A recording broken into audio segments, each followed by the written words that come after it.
The other thing today, guys, and this was one of the greatest things I ever read. I didn't even notice. I read this post last night. Well, some of the post last night. And I missed the part which made me a whole bunch of money. So we're going to go through the whole post, and then I'm going to explain how I made a whole bunch of money. So, farming and Autocast quality of life improvements. PSA were aware of an issue affecting some players on Android devices. Oh yeah, the game went down last night as soon as it came back up. Classic, man. Farming QOL. We've been busy in the garden making some fresh changes to improve your farming experience. Gardeners are finally grounded. No more chasing them down. Those days are over. Instead, they've been lovingly trapped within a 3-tile diameter where they remain in their tiny self-made garden prison, waiting eagerly to assist you with your crops. It's like a VIP service, except the VIP is stuck in a tiny square it can't escape. Enjoy the freedom of never losing them again. That's not all, because leprechauns have moved in. Leprechauns are now hanging out closer to the herb patches, making it quicker and easier to access that sweet storage. It's like they knew you were coming. Finally, planting and watering just got lazy-proofed. You can now use a tree seed on a plant pot and keep planting more similar seeds until you either run out of pots or seeds. No more intense clicking. Also, watering your potted seeds will automatically continue as long as you've got water and unwatered pots of the same type. Now you can water a plant without even thinking about it. And ladies and gentlemen, that's how I made so much money. I'm doing 10 hours on 10 accounts of making use. No, I'm joking. I'm joking. Autocast mishaps.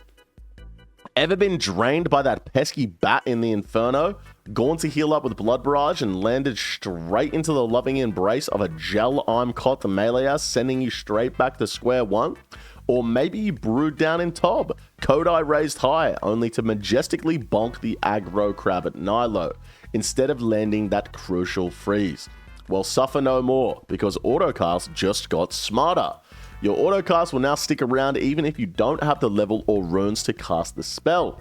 Once you've regained the requirements, it will automatically resume casting, because nothing's worse than panic switching to your staff, only to find you're set to whack instead of zap.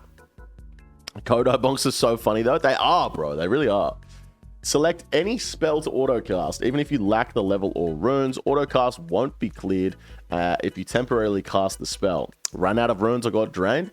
Your selected spell will be grayed out until you meet the requirements again. However, some things haven't changed. Autocast is still cleared when swapping weapons in the wilderness. You still can't cast spells or don't meet the requirements for it.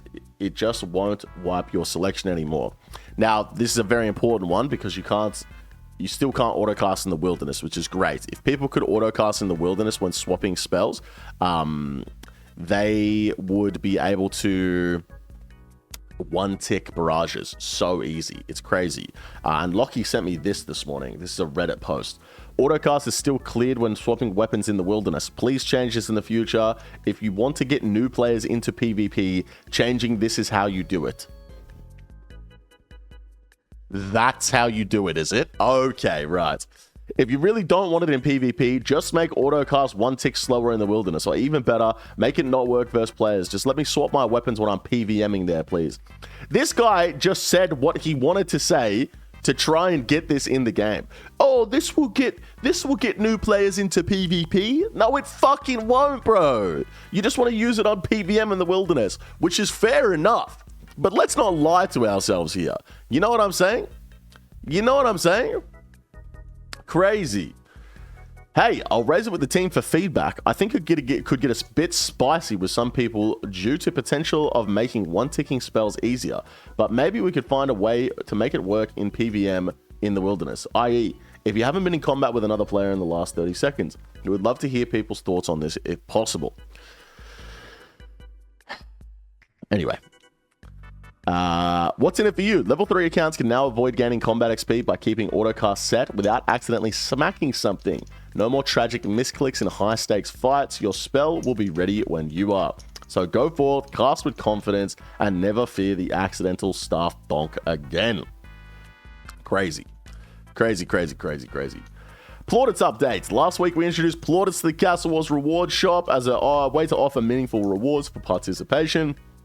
While the goal was to support players who genuinely enjoy the minigame, we quickly saw the unintended consequence, a spike in AFK behavior, with some players prioritizing rewards over real gameplay. We heard your concerns loud and clear and temporarily disabled the crates to reassess. This week, we're reintroducing them, but with important changes aimed at preserving the integrity of Castle Wars while still offering fair rewards. What's changed? The revised crates now include some untradeable items that can only be used within Castle Wars matches. This includes Castle Wars arrows and bolts, which have the strength of dragon arrows and dragon bolts, making them powerful tools for the minigame, but they can't be traded or used outside of Castle Wars, meaning they won't impact the wider game economy. Meanwhile, the rest of the crate contents, like blighted supplies and food, remain usable and tradable, but we removed high concern items like runes and GP, which were previously enabling the crates to serve as a profitable AFK moneymaker. These changes are intended to make the crates a lot less attractive for passive farming and a lot more relevant for active Castle Wars players. The plaudit loots, exactly the same for blighted restores. They added ice sacks. They kept the rune arrows. And kept the rune javelins, which is absolutely insane to me. I don't know if you guys saw, but last week I tried to do a video where I opened a whole bunch of Castle Wars crates, and I did. Like how that sounds, oh my god, that's not the right one. I did a whole bunch of Castle Wars, and by the time it was done, I couldn't buy the crates anymore. So I had to sort of just go on the wiki and figure out how much I would have got. And this was the loot from basically 100 hours of Castle Wars. Yesterday, I still had all of the crates, and they updated the plaudits. So I got to do a whole nother video, and this was the new loot. First of all, you can still AFK the games. I went and AFK'd a whole game. Absolutely no problem at all. And then this was the overall loot from doing 100 hours of the new Castle Wars, basically. So it went from 33 million loot to 16. So they halved the amount of loot you get. But the issue is, still, in every single game of Castle Wars, if you get at least 2 crates, you're getting about 110,000 GP raw cash for an Iron Man. Because the high elk value, you can sell to shops for the high elk value for the rune javelins and rune arrows. You're a fresh level 3 straight off Tutorial Island, and one game of Castle Wars is going to get you 110k cash straight off Tutorial Island. It's like they don't think, bro. It's like what's wrong with their brains? You know what I mean? Anyway, that's the updated loot for Castle Wars. We know some players have mixed feelings. Some would prefer the crates to be scrapped entirely. Others want the original rewards restored. We're hoping this middle ground keeps the spirit of Castle Wars alive, offering relevant, balanced rewards without enabling the wrong kind of gameplay. We'll keep monitoring how things go, and we're always open to feedback as we refine things further. Thanks for sticking with us while we work to make Castle Wars the fun, competitive experience it's meant to be. In addition, we've also made the following tweaks. The message telling you cannot attack a teammate in Castle Wars has now been filtered. The Castle Wars rune pouch will now enable free casts of Humidify. Logging out and back in a game of Castle Wars will no longer magic another rune pouch into your inventory. The new barricade cap restricting teams to 7 barricades outside and 10 inside the base now only applies on dedicated Castle Wars worlds. Now back to storming castles and setting things on fire as usual. So it's just like, here's the thing. It's still OP for fresh Iron Man. It's crazy. It's not done exactly what they wanted it to do. You know what I'm saying? And it's just, yeah, I don't know, man. I don't know. Yeah. Anyway, we wanted to give you an update on some audio improvements we're making to old school RuneScape. We're thrilled by the positive response and the genuine enthusiasm you showed for the audio team's effort in our recent 16 blog post. If you missed that, you can check it out here to get the full lowdown. However, we also heard your concerns about preserving the authentic old school feel that you know and love. We understand completely. Rest assured, maintaining the classic old school RuneScape vibe is our absolute priority. We're not looking to reinvent the wheel, but rather polish it, ensuring your auditory experience keeps pace with the game's evolution. Today, we want to dive a little deeper into the musical side of this upgrade, specifically addressing the transition from 8-bit to 16-bit music. Recently, we've been working on transitioning our music tracks from 8-bit to a more versatile 16-bit format. You might have noticed a very subtle layer of white noise in some of the music tracks, which this update will smooth out. What to expect: in most cases, the change will be minimal, not even noticeable. Old school feel of the music you love will remain unchanged. We're rolling this update for music tracks first. We're holding off on sound effects for the time being, as we want to further refine and improve those before any updates are made. Why the change? This is about gentle refinement, not a dramatic overhaul. The 16-bit format allows for a cleaner, more versatile OSRS sound. This in turn will help us maintain audio quality and lay important groundwork for any future audio improvements. Go ahead and take a listen and let us know what you think. Okay.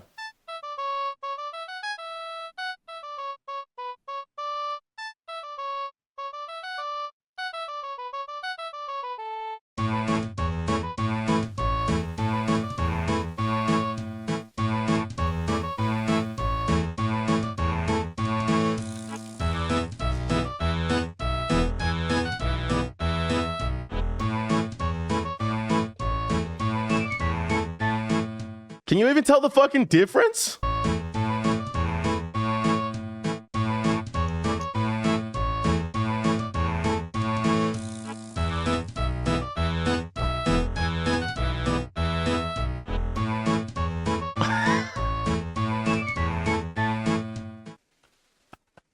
It literally sounds identical. And I saw people fucking crying about this. Like fucking crying. People just want to have a fucking sook about anything these days. I swear, man.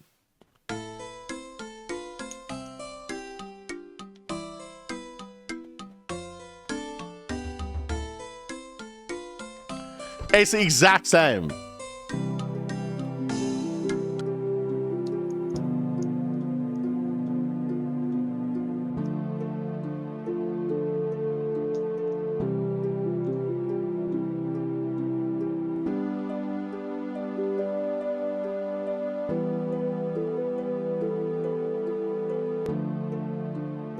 Okay, I can tell the difference between these two.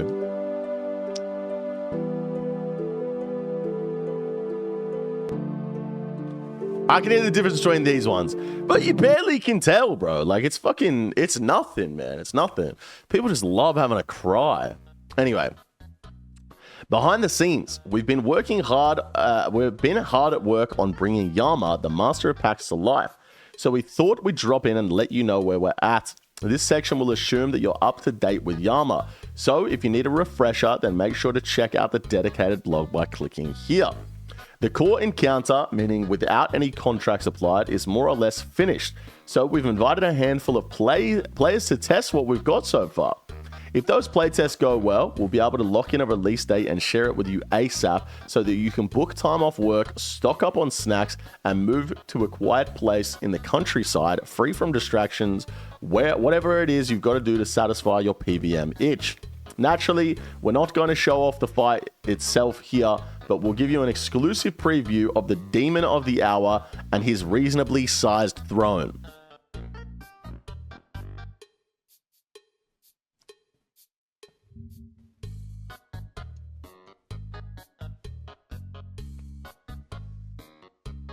This motherfucker tiny.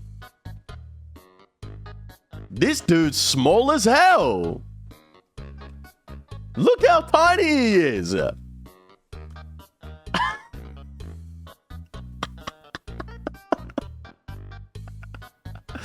Now, obviously, this is a giant throne. So here's what I was thinking, guys. Now, for those of you who know and watched Market Watch Monday, you'll know that I'm invested in Tormented Synapses. I bought the Tormented Synapses. 4 top doors. Yeah, apparently this throne is as big as 4 top doors, by the way. So picture how big the top door is. And this is 1/4. Isn't that crazy?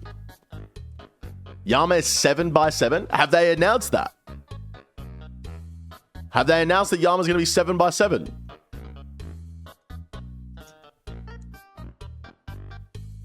Let me find source. Okay. So here's what I was thinking. Those know I'm invested in Tormented Synapses, okay? And the reason I'm invested in Tormented Synapses is because the Yama boss is obviously a fucking demon. You know what I'm saying?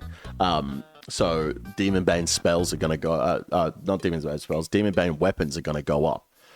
But this picture makes it look like a 1x1, right? This looks like a tiny-ass motherfucking demon. So I think people were getting the idea that Scythe isn't going to be best in slot here, even though it's probably going to be a slash boss, and the Ember Light will be best in slot. Or something like the Soul Reaper Axe, because it's so tiny.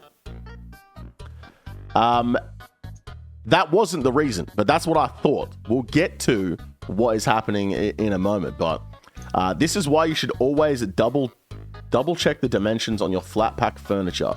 While all the rewards passed, we know that opinions were divided on the early concepts we showed for the Oathplate armor, particularly the color scheme. Below is the first look in our game models for the default Oathplate appearance and the cosmetic variant unlocked by completing the contract that makes the Yama fight considerably harder. So this is the Oathplate armor. Personally, I think it looks sick. I really like this armor. But the kitted version, the cosmetic variant, by completing the contract, bruh. Come on. Come on, dude. This looks fucking sick. I cannot wait to be the first person in game with this. Me and Unlockers, we're going for first kit. Unlockers and I are going for first kit, bro. We're going to be the first people in the game with this armor. It's going to be crazy. It's going to be so good. The blue eyes too, exactly. The Scythe ornament kit, the Holy ornament kit, which I have. So good, man. Here's what you can expect to see the best of the best rocking. It's a pretty unique color scheme that makes this Oathplate variant stand out. But it still pairs nicely with a lot of other best in slot options. It goes well with the red, man. It does go well with the red. I can't lie. I wonder what the when you get the new boots, because you can make them look different, right? You can make them look different. Click the first gallery image. Oh, it's 7x7. There you go. So it's a big ass boss. It's a big ass boss. Here's what you can expect to see the best of the best. Rocking is pretty... Okay. Eagle-eyed readers will undoubtedly have noticed that we're still calling it Oathplate armor, despite some feedback that Oathplate plate body was a bit of a mouthful. Oathplate plate body. That's crazy. And a popular suggestion for the set was to be called Oathbreaker armor instead. Narratively, we weren't too keen on Oathbreaker because no oaths have been broken, and we wouldn't recommend looking for any loopholes with Yama either. Some players suggested using words like Horberk or Quiss. How do you say this word? How do you say this word? Quiss?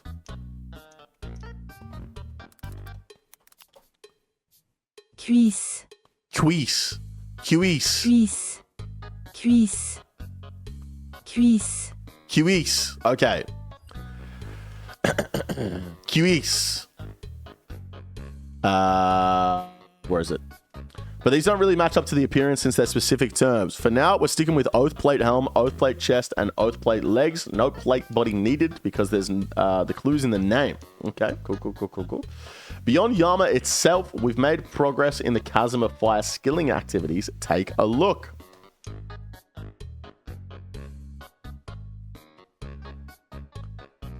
This guy is the important thing to look at here. This dude smacking the rocks, okay?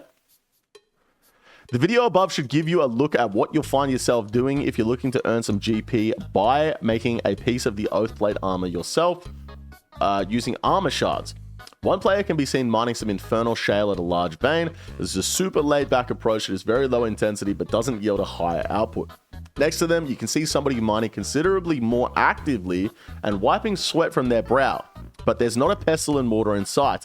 We'll leave you to speculate on this one for now. Just know that you've got a variety of options for gathering up your infernal shale. For those that don't know, a young man by the name of Sada has been pushing for this for so long. I can't even find the video.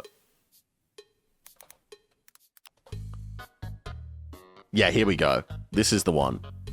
Sebe has been pushing for the gnome cube for a long time, which is basically an item that you just click in your inventory that does a 3-tick action for you. So you don't have to use a pestle and mortar anymore. And it seems as though they're bringing that into the game.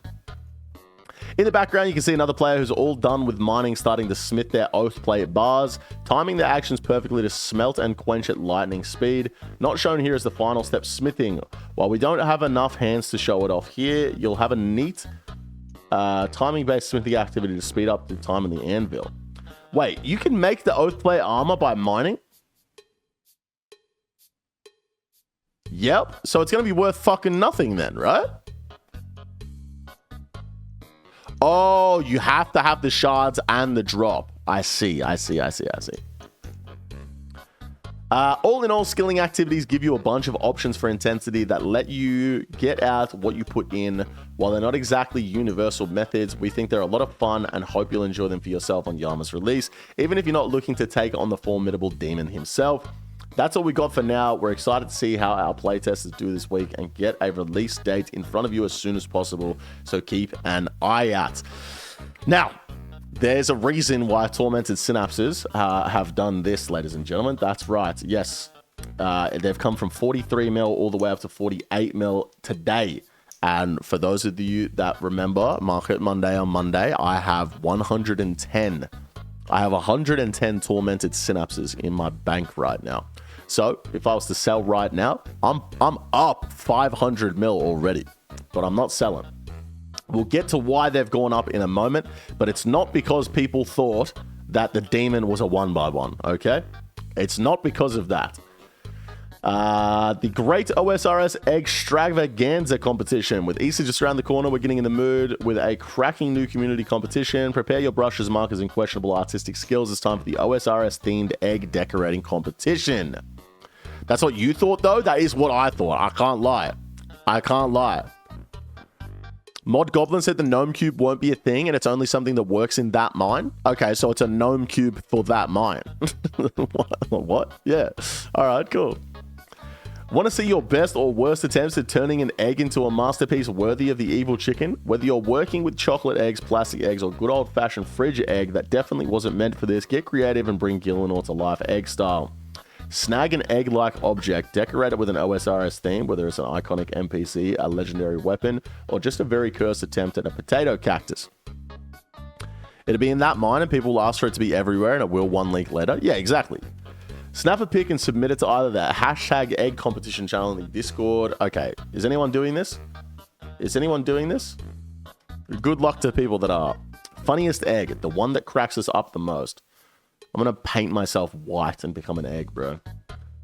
Winners of each category will score themselves 10 old school bonds and 3 months of membership. What? PogChamp. In-game Easter eggs. We're also hosting an Easter trivia channel in the Discord for you to share and discover hidden eggs across Gillinor. We're talking about those sneaky little details, quirky mechanics, and fun secrets that only the most dedicated adventurers have uncovered.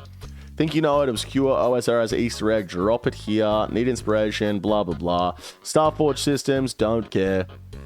Rules of RuneScape wording update.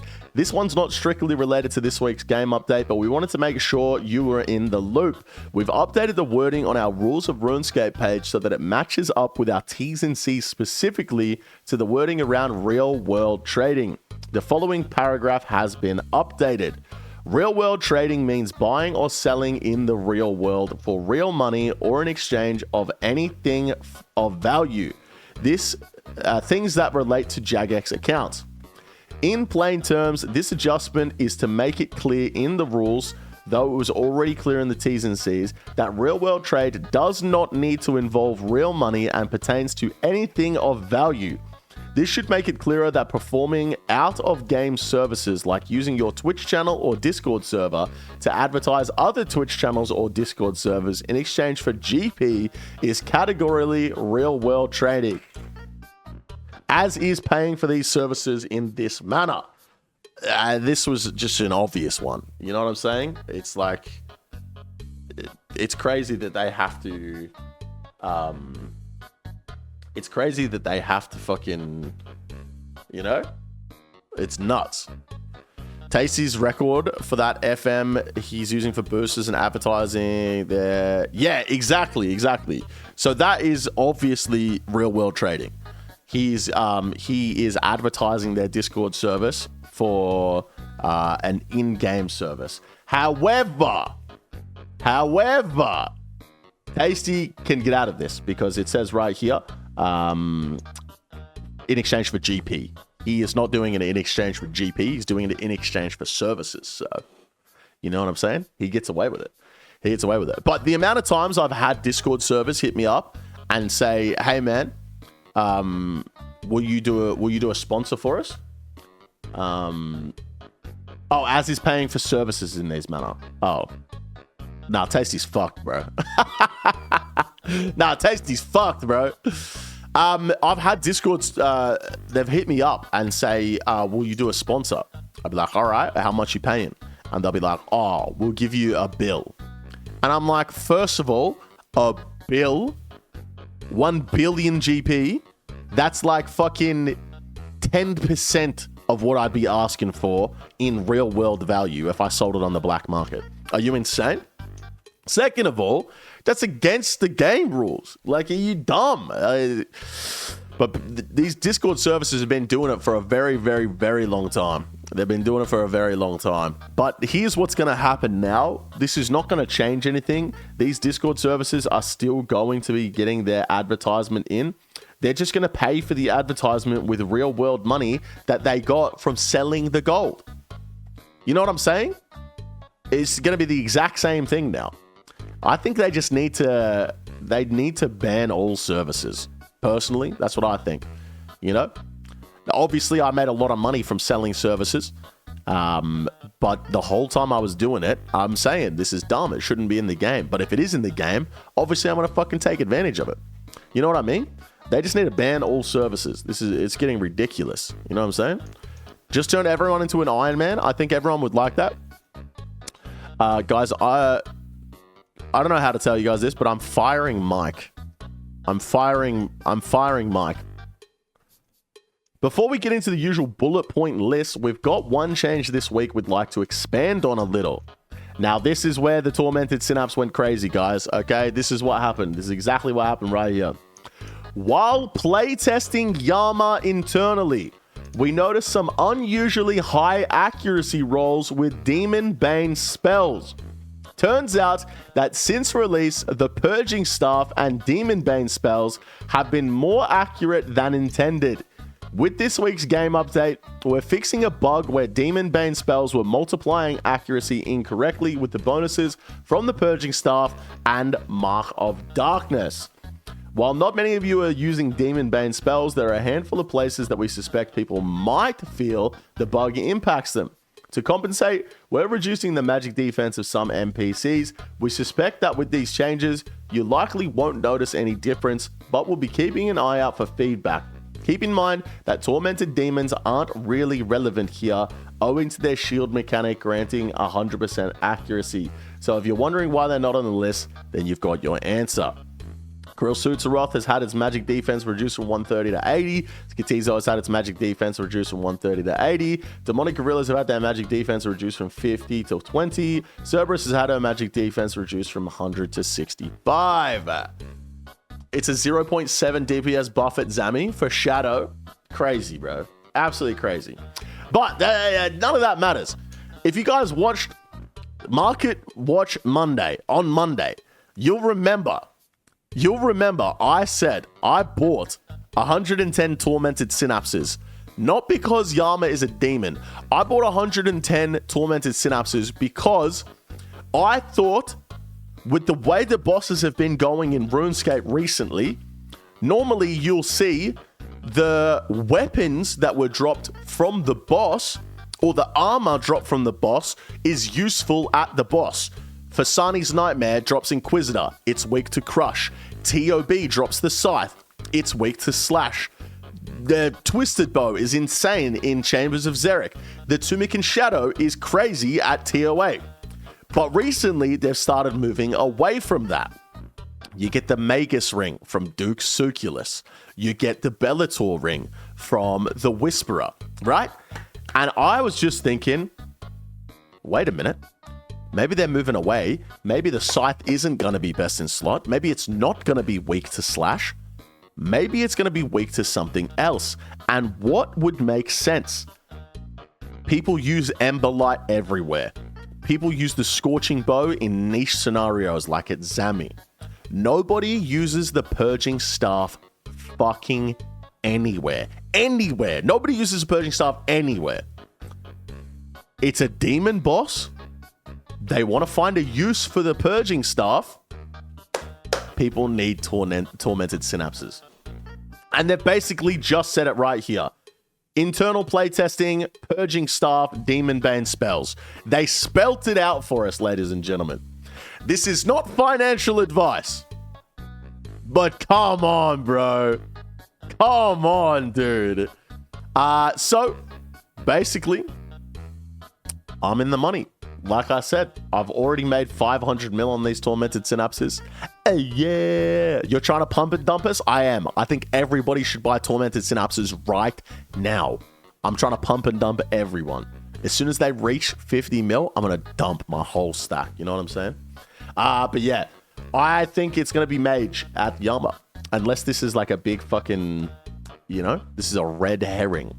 But what a great, fantastic call. You know what I mean? This is shaping up to be my biggest flip ever, which is what we like to hear. You know what I'm saying? You know what I'm saying? The double herring of the throne and that. Yep. It'll be Scythe 100%. If it's Scythe, then Scythe goes to max cash and we get to use platinum tokens on the GE the week after. It's a win-win. It's a win-win. You know what I'm saying? Could be Scythe and Purging Staff. Could be. All I know is what is going to happen now is the Purging Staff is what people are going to expect Yama to be used at. People are going to expect the Purging Staff to be used at Yama. What does that mean? The Tormented Synapse is going to go up from now until the release of Yama. And then right before the release, I sell my stack. Bob's your uncle, Fanny's your dickhole. I've made 5 billion GP, and it doesn't matter what is useful at Yama. You know what I'm saying? When's Yama coming out? They haven't announced it yet. The recently updated Rune Pouch menu has been tweaked to let you set a custom quantity as a left-click store withdraw option for runes. Use X quads. Okay. As Iron Man can already transfer tradable items to other characters, we've removed the restriction that stopped them from gifting bonds. They can now use a bond on the recipient to use. Okay, cool. The collection log is now on the in the high scores panel in the sidebar. What? Oh, okay, I see. They added the new top floor and bottom floor options to the ladder at the Grand Tree, Lighthouse, and... Oh, cool. That is cool. Fixed an issue with the Ancient Scepter's bonus to blood spell healing was being rounded down to 0, preventing the benefit from being applied. Calculation has been updated to ensure the Scepter now provides its intended bonus. The inventory icon for the Echo Aram's robe top is no longer clipped. Fix the bug where the withdraw 5 and withdraw 10 bag options behaved incorrectly. Okay. The check option for friendly zombie pirate tells you how many times you open the locker. Fix typos in the Wild Gothic sleeps. Cool. PvP rotor has moved. And that's it for the RuneScape update today. There's a lot of stuff. They've had a lot of stuff in the updates recently. I can't lie. A lot of stuff in the updates. That's crazy.